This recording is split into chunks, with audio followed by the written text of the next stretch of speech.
I knew something was bound to shift the moment the clouds started gathering over the hills like they had a secret to tell. Spring storms don't usually bother me. I've lived alone on this stretch of Texas ranchland for 5 years, and by now, thunder's more of a lullaby than a warning. But today the air feels different. Like something's waiting just beyond the tree line to change everything I've kept carefully in place. I'm Nate. 34, boots worn in, voice a little gravelly from years of wind and whiskey. I keep to myself mostly, tending to cattle, fixing fence lines, and watching sunrises with a mug of black coffee that tastes more like habit than comfort. There's a stillness to this life I like. A rhythm that leaves little room for chaos. Or feeling. Then there's Jesse. Jesse, 28, city-born, clumsy around horses, but stubborn enough to muck out a barn without flinching. He started coming around last year, tagging along with my sister during one of her visits. He needs to unplug, she told me, dragging him out here like some sort of lost puppy. I expected him to vanish after a weekend. Instead, he kept showing up, helping out, staying longer, talking less. And I let him. Now it's late April and he's back again, this time without my sister, claiming he needed a reset. I told him he could stay in the old bunkhouse, but I didn't say much more. I never do. We've been orbiting each other for months now, like two dogs testing a fence line, close enough to smell something familiar, but never touching. Jesse's laughter is too easy, too bright for someone who says so little about his life back in Austin. He makes jokes when he's nervous, talks with his hands, and always forgets to wipe the dirt off his glasses. And every time he's near, I feel something under my ribs shift, sharp and persistent. But I never say a word. Now he's here again, lugging a duffel bag across the gravel drive, glancing up at the bruised sky like he's half expecting it to swallow him whole. "You sure this isn't tornado weather?" he calls out, voice light, teasing. But there's something in his eyes, tired, maybe. Or searching. "Nah," I say, jerking my chin toward the porch. "Just rain. You'll be fine." He grins, and I look away before it sticks in my chest again. The storm's coming, that much is clear. But it's not just in the sky. It's in the way he's here without a reason. It's in the way I keep hoping he'll stay. Jesse's first visit to the ranch had been a disaster. He showed up wearing brand new boots that hadn't seen a day of dust, asked if the cows had names, and damn near electrocuted himself trying to help me fix a fence. I thought he wouldn't last the weekend. But then he did. And then he came back. By the third visit, he was still terrible with horses but had learned to roll a good barbed wire knot, and that counted for something. We fell into this strange rhythm, like two mismatched gears that somehow managed to keep the engine turning. He'd cook dinner when I forgot to eat, steal my flannel shirts like they were free souvenirs, and play old folk songs off his phone while I worked in the barn. Jesse talked more than I ever did, filling the silence with stories about his clients. He's a freelance designer or developer or something techie I pretend to understand, and the mess of a roommate he left behind in Austin.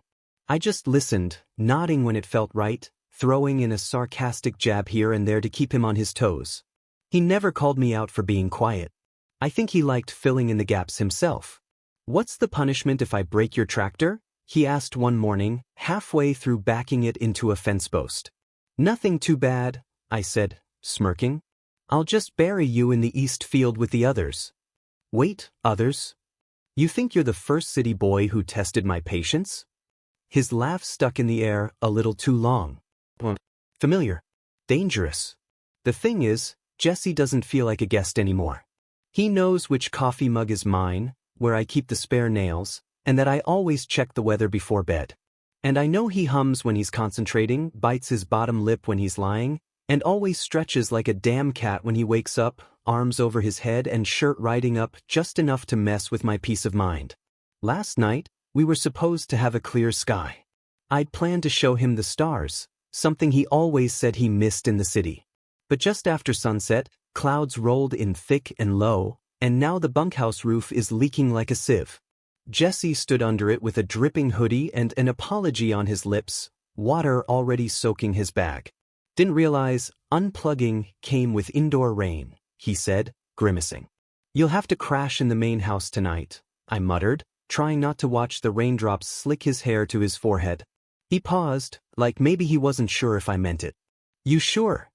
I'm not leaving you out there to drown. Not unless you start asking if the cows have feelings again. He smiled. Okay, well, they do. I saw Daisy watching The Notebook last time. I rolled my eyes, but the laugh that slipped out was real. Now his bag's by my front door, and he's in the kitchen making tea like he's done it 100 times before. I watch him from the hallway, arms crossed, pretending not to notice the way his fingers tremble a little when he pours the water. He's quiet tonight, less sparkle, with something else. Thoughtful. His eyes catch mine for a second too long. I look away first. Later, when we sit on the couch with mismatched mugs and a blanket thrown between us like a border, he leans into my shoulder without saying anything.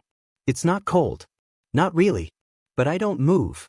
The storm outside rattles the windows, but the tension in here is louder, heavy, unspoken, and thick as the night. Jesse's head tilts toward mine, just slightly, like he's trying to ask something without saying it. I don't answer. Not yet. But my hand shifts closer to his on the cushion, fingers brushing once, twice. And he doesn't pull away. By midnight, the rain had escalated from a steady patter to a full-blown downpour. The tin roof groaned under the weight of it, wind howling past the windows like something wild trying to claw its way in. The power blinked once. Then again. Then died. Well, shit, Jesse mumbled, the screen of his phone lighting up the space between us as he checked for service. No bars. Classic horror movie setup. I sleep too close to the window and a demon pulls me out in the night. Demon wouldn't get past the mud, I said, trying to make my voice sound casual, not tight. He'd slip. Jesse chuckled, but the dark pressed in harder now, the only light a faint orange flicker from the fireplace. I'd lit it earlier more out of habit than necessity, but now its warmth was the only steady thing in the house. Flashlights? He asked, already standing and walking toward the hallway. Top drawer in the kitchen. Left of the sink.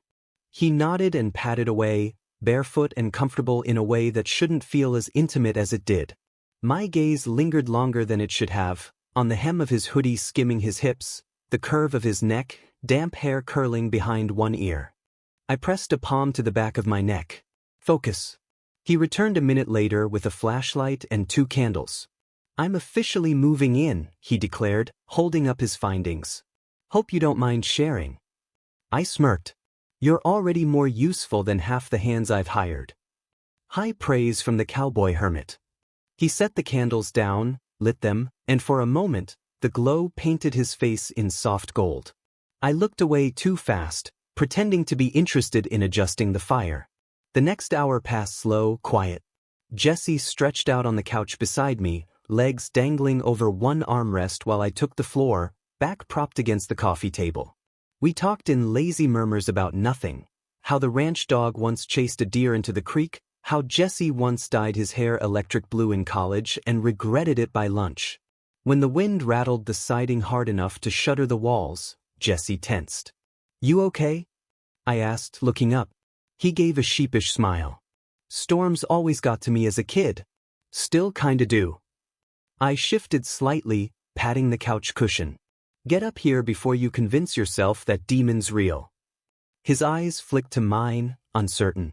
Then, without another word, he climbed up beside me. We didn't touch, not exactly.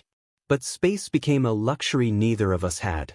Our thighs pressed lightly together, his knee bumping mine each time he adjusted.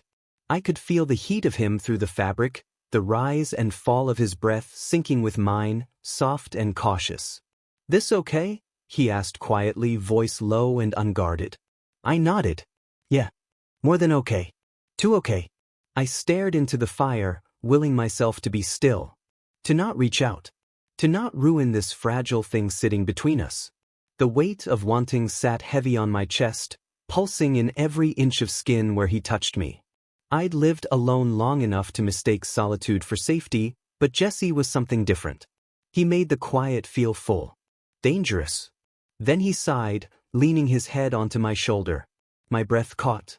Hope you don't mind, he said, barely audible. I didn't answer. I couldn't. My heart was thudding against my ribs, loud enough he had to hear it. His hair brushed my jaw, soft and damp from the earlier leak, and my hand itched to reach up, to thread into it, to hold him steady like he might disappear if I didn't. But I didn't move. If I touched him now, I wouldn't be able to stop. We sat like that, heat coiled tight between us. His fingers were loosely folded in his lap, but I noticed how they twitched when my knee nudged his. A silent invitation or a warning? I couldn't tell. "You ever think about leaving this place?" he asked suddenly, voice a whisper. "Sometimes," I said. "Not for long. It's safe here." "Safe," he repeated, like he was tasting the word. "Yeah, I get that." He didn't say it, but I heard it anyway. Safe isn't always enough. He shifted, his body curling closer to mine. Just a fraction. But enough. His thigh now pressed against mine entirely, and his hand brushed mine when he moved. The contact was brief. Accidental. Except it lingered. Warm and deliberate. I turned to him, only to find he was already looking at me. His eyes caught mine and held them, soft and searching. Neither of us spoke. And in that stretch of silence, long and taut and humming, I realized I was more afraid than I'd ever been on this land. Not because I didn't want him, but because I did. Because if I reached for him and he pulled away, I'd lose the one thing I never meant to let myself need. But then he smiled, small and sad and impossibly sweet. "You look like you're about to say something important," he said, voice teasing but too quiet to be a joke.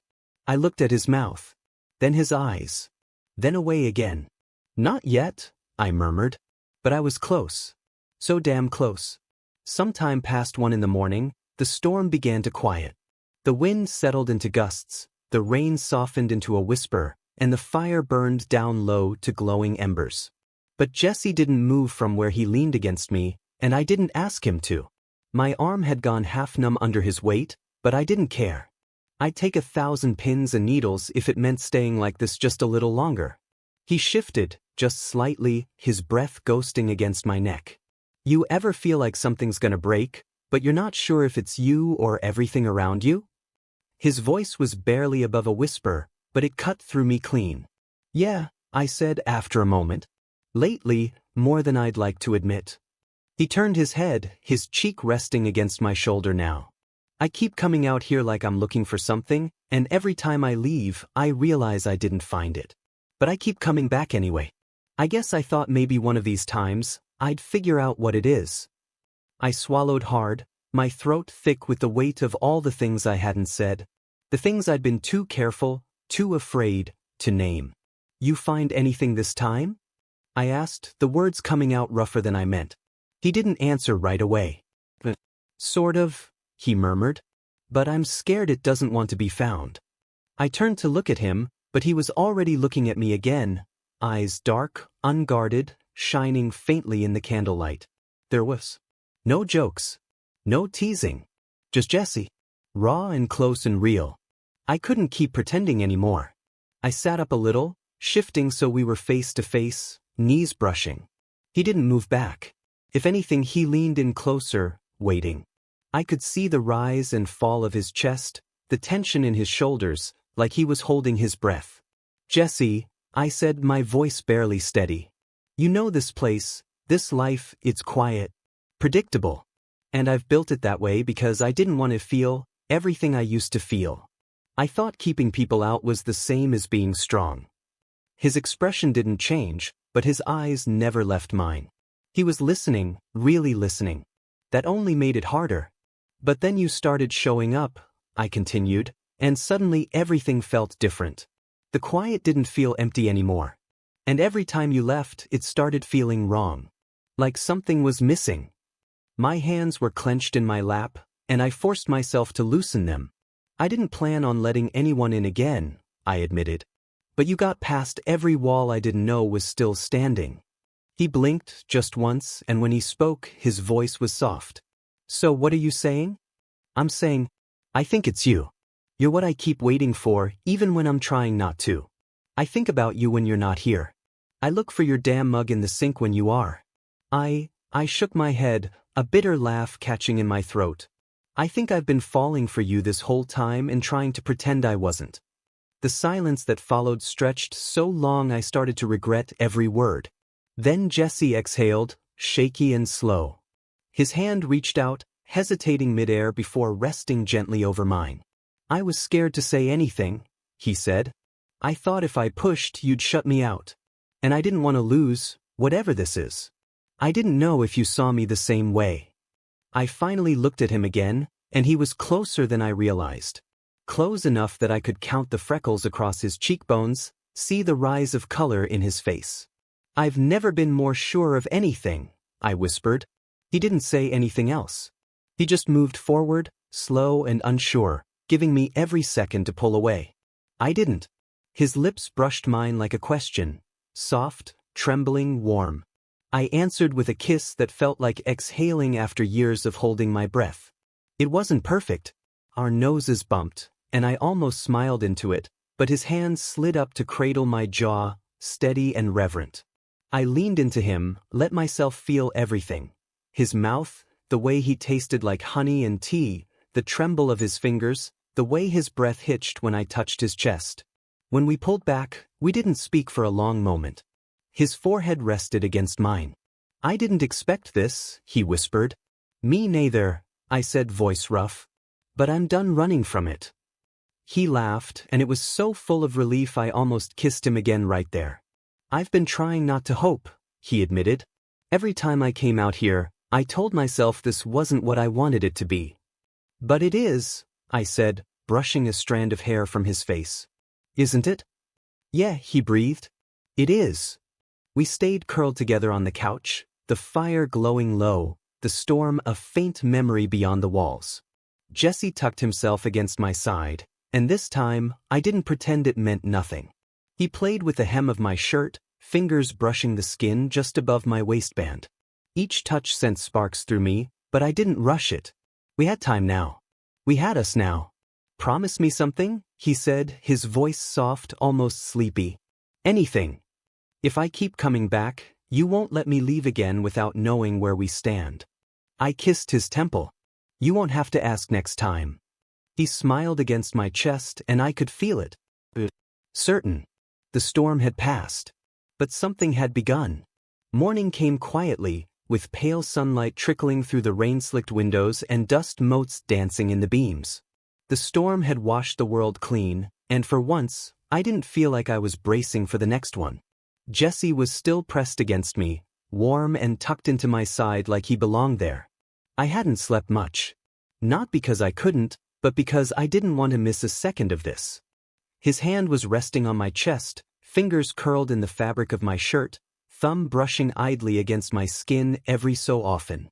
It was like his body had memorized mine overnight, without fanfare or caution. Just instinct.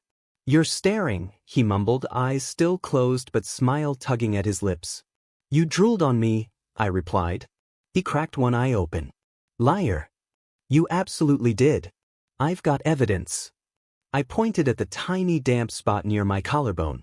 That's not drool. That's atmospheric condensation. I laughed. The sound startled me.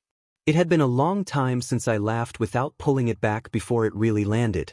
You're the worst, I said. I try. He shifted slightly, stretching like a cat, then nestled in again. The movement made the blanket fall off his shoulder, and I reached to tug it back up. My fingers lingered on his bare skin, sun-warmed and impossibly soft. So, he said after a beat, where do we go from here? It was the question I'd been asking myself all night, even while kissing the answer into his skin. I don't know, I admitted. But I don't want this to be a one-night thing. Or just something that happens when the rain's bad and the power's out. He nodded slowly. Me neither. The pause. His hand flattened against my chest, like he needed to feel the beat of my heart just to be sure it was still there. I live 2 hours away, he said. I've got a job, a lease, a cat that barely tolerates me.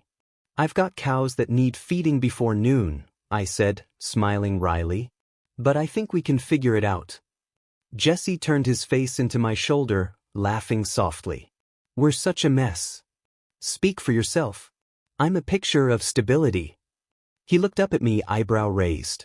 You have 3 shirts and one of them has a hole in the armpit. And yet, you're still in my bed. Couch, he corrected. Semantics. He rolled his eyes, but his smile never left. He looked lighter, freer. Like the thing that had been weighing him down had finally let go. I felt it too, the unspoken tension that had coiled between us for months, now softened and stretched into something warm. Something hopeful. "We'll make it work," I said quietly. "You sure?" I brushed my fingers through his hair, gently tucking it behind his ear. "I'm sure of you." His expression flickered, vulnerability flashing quick and real across his face before he leaned forward and kissed me again. This time, slower. Certain. We stayed like that a while longer, wrapped up in each other, in blankets, in promises we hadn't quite said out loud yet. Eventually, the smell of wet earth and coffee grounds called me to the kitchen. Jesse trailed after me, stealing a mug before I'd even finished pouring. He perched on the counter like he owned the place, his bare feet swinging lazily. "This feels different now," he said, watching me over the rim of his mug. "It is different. In a good way." I looked at him, this man who had slipped into my life through rain and routine and stubborn persistence, and I knew I wasn't going back to the way things were before. "In the best way." He grinned. "I think the cows are gonna be jealous. They'll survive. You might not if you keep stealing my favorite mug, though." He held it up, triumphant. "Finders keepers." I stepped between his knees, hands settling on his hips. "Fine. Keep the mug. Just stay." "I will," he whispered, eyes soft. And I believed him. It had been 3 weeks since the storm. 3 weeks since Jesse kissed me with wet hair and trembling hands, since the rain stopped pretending to be the only thing hanging heavy between us. Since he started staying over more nights than not, half his wardrobe slowly claiming space in my drawers, a toothbrush beside mine in the bathroom, his laugh echoing in the barn like it had always belonged there. We didn't call it moving in. Not yet. But his cat, Fig, now strutted around the ranch like she paid taxes here, and that felt like enough of a statement for now. That morning, the sun came up early and full, the way it does in the spring when the ground still remembers the cold but the sky is trying to forget. I found Jesse out on the porch, a worn flannel wrapped around his shoulders, his coffee steaming in his hands. He looked small in the morning light but solid, like an anchor I hadn't known I needed until he stayed. "You watching the sun rise or just trying to beat the cows to it?" I asked, stepping behind him and pressing a kiss to the back of his neck. "A little of both," he murmured. "You know, it's quiet out here." "That a complaint?" He shook his head, then leaned back into my chest. "It's the kind of quiet that lets me hear myself think." "What are you thinking about?" He hesitated, then turned to look at me. "That I don't miss the city. Not like I thought I would. I thought I'd miss the chaos in coffee shops and the noise of people I didn't have to talk to." "You don't?" "No. Because out here it's just us." He reached into his flannel pocket and pulled out a small, crumpled square of paper. I recognized it immediately, an old, faded receipt from the diner in town, the one from the first time we'd gone there together last fall. We'd been awkward, seated across from each other in a booth too tight, teasing over pie and pretending neither of us had wanted it to be something more. "You kept this?" Best, surprised. He smirked. "Yeah. I don't know why. Just felt like something I shouldn't throw away." He handed it to me. My name was scribbled in the corner, from when I paid. Jesse had written something under it in his own messy scrawl. First date, even if we didn't know it yet. My heart tripped in my chest. I ran a thumb over the ink like it could make the moment settle deeper into my skin. "You're sentimental," I said gently. "Apparently," he said with a soft laugh. "Don't tell anyone. Your secret's safe with me." We stood in silence for a while, the world still waking up around us. Birds calling from the trees, the faint clink of metal as the wind brushed the barn door. I could already hear the cows lowing in the distance, but for once, I didn't rush to them. They could wait. Jesse leaned his head on my shoulder. "So what now?" I took a breath, then reached for his hand, threading our fingers together. "Now we figure it out. One day at a time." He squeezed my hand. "And if I lose the receipt? That our whole timeline goes out the window." I chuckled. "We'll make a new one." He tilted his head to look at me, eyes soft with something deeper than just morning contentment. Okay, okay. He nodded. I want this. The ranch. Fake terrorizing the chickens. All of it. You sure you can handle early mornings and stubborn cows? I've been handling you just fine. I laughed and pulled him in, kissed him slow and certain. It wasn't a grand gesture. It didn't need to be. It was simple, sure as the land we stood on. Jesse wasn't the storm. He was what came after. The sun, the warmth, the thing I never let myself believe I could have. But he was here. In my arms. In my life. And I wasn't letting him go.